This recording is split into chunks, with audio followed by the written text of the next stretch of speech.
Naglilinis tayo. May nakita ko dito.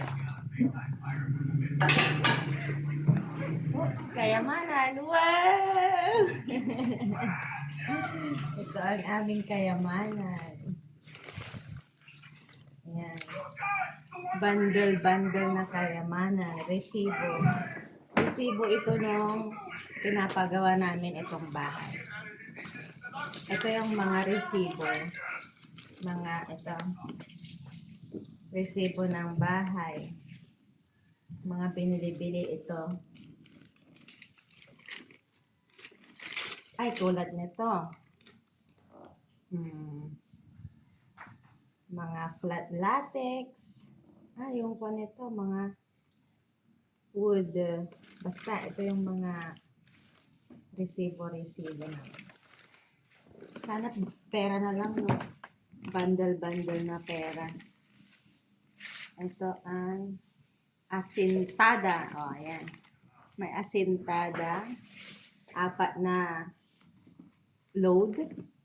Ayan, mga hollow block. Number 5, 500 pieces. Napaka.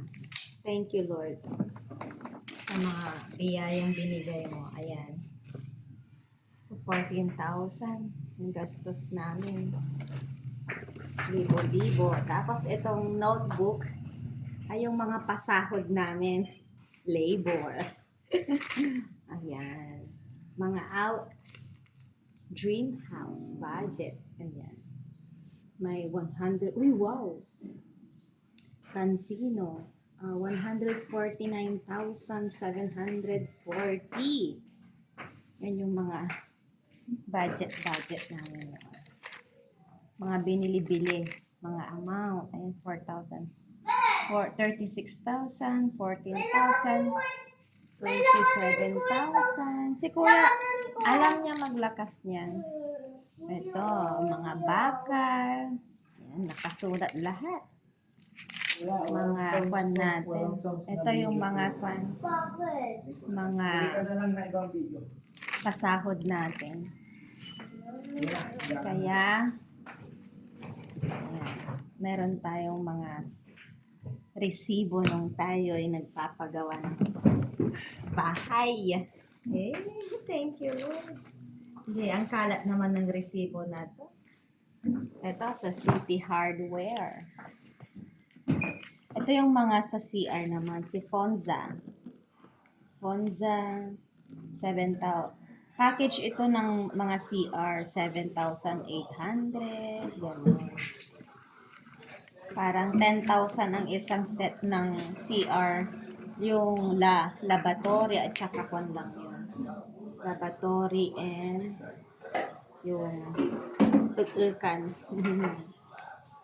Pera pa yung mga tiles niya. So, thank you, Lord, sa biyaya mo. Meron kaming bahay. Thank you, Lord, sa lahat. Nakakatuwa lang. Share ko lang. Kayo, nung nagpapagawa kayo ng bahay, may mga ganito rin ba? Tinatago nyo yung, ito yung kayamanan kasi namin eh. Ayan.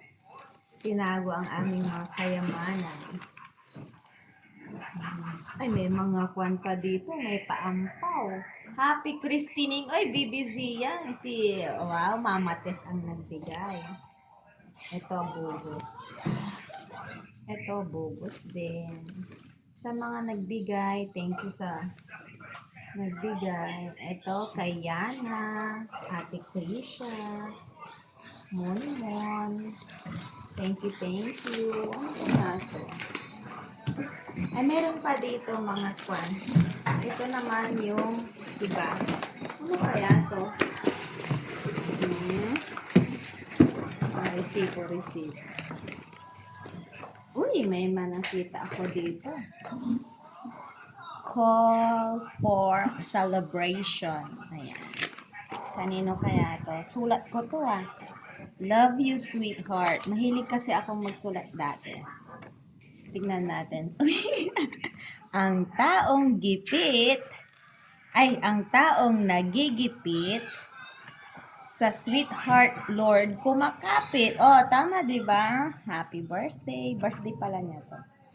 October 1, 2012. Ayan. At my bed. Thinking of you. Ayan. Ang taong nagigipit sa sweetheart kumakapit. Ayan, 2012 pa to. Ano pa yung mga nandito? Tignan natin. Yan, mga papel pa. Mga papel papilis. Ay, may picture. Ay, wow! Ito yung nung unang-una niyang pagpunta sa Macau. Oh, di ba? Ang pogi! Ang pogi ni Daddy. Siyempre ang pangit to, ang payat. Bad ka, anak. Daddy mo to. Bakit ang pangit mo niya? Ang pangit ng buhok niya. O, di ba? Ito yung pa-picture ng whole body. Ito yung mga requirements sa kanya pag-apply niya dati. Ano pa bang mga mahalongkat natin? Grabe ka naman, anak, na magsabi. Ito. Uy, Ben Hur. Nung nasa Israel pa ako, oh. Hindi pa ata nabuksan. Ay, hindi nabuksan. Ay! Napunit ko pa. Uy. Dumikit pa, oh. Nung nasa abroad ako, nagsusulat pa rin ako sa sweetheart ko, oh, 'di ba? Ito, oh, pinadala ko sa Macau. Ganyan. Kahit medyo magkalayo, malapit, malayo, nagagawa ko pa rin maggawa ng love letter. Eto, grabe naman yung sulat ko dito. Happy family, Dexter, Zach, and Lalaine. Wala pa dito si Zian eh. Yan yung mga, ayun, may pa-kiss-kiss pa ako eh. Happy Father's Day pala to. I love you so much. Ayun. Mahilig akong magsulat-sulat. Ito yung mga sulat ko. Wow! Kailan to? June 8, 2015. Sa Israel pa yan. Wow! Mga kayamanan to na dapat tinatago. Ayan. All the way from Israel to punta ng Macau. I love you, mahal kong gwapo. Mahal na mahal kita. Uy! Ayan.